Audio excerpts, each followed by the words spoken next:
சாமி, வணக்கம் சாமி. நான் ஒரு ஆளு காசு கொடுத்தேன், அவன் திருப்பி தரவே மாட்டேங்கிறான் சாமி. அது என்ன சாமி பண்ணது? எதனா ஒரு வழி சொல்லுங்க சாமி எனக்கு.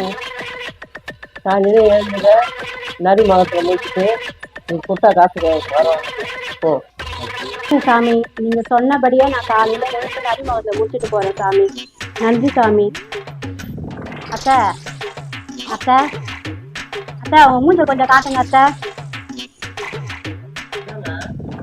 இப்ப மூடிங்க அத்தை. A few moments later. மருமகளை காலையில போயிட்டு வர. ஒன்றும் இல்லை அத்தை, நேற்று ஒரு சாமியாரம்மா பார்த்தேன். இந்த மாதிரி ஒருத்தவங்க காசு தரணும்னு சொன்னேன். அதுக்கு அவங்க சொன்னாங்க, காலையில் தூங்கி எழுந்து நரி முகத்தில் முடிச்சுட்டு போமா, நீ கொடுத்த பணம் வரும்னு சொன்னாங்க. அதான் அத்தை போயிட்டு வரேன் நான். என்னம்மா காசு கொடுத்துட்டாங்களாம்மா? நான் காசு கொடுத்தோன்னக்கு சங்கு ஊட்டிட்டாங்க, எனக்கு நாமத்தை போட்டாங்க. நான் நரி முகத்தில் முடிச்சுட்டு போகாம நான் பன்னி முகத்தில் முடிச்சுட்டு போயிட்டேன். அத்தை, அவங்க மூஞ்ச கொஞ்சம் காட்டுங்க அத்தை. காலையில நம்ம மாதத்துக்கு முடிச்சுட்டு போனா சொல்ல நம்ம தான் பண்ணி சொல்லிட்டு போறேன்.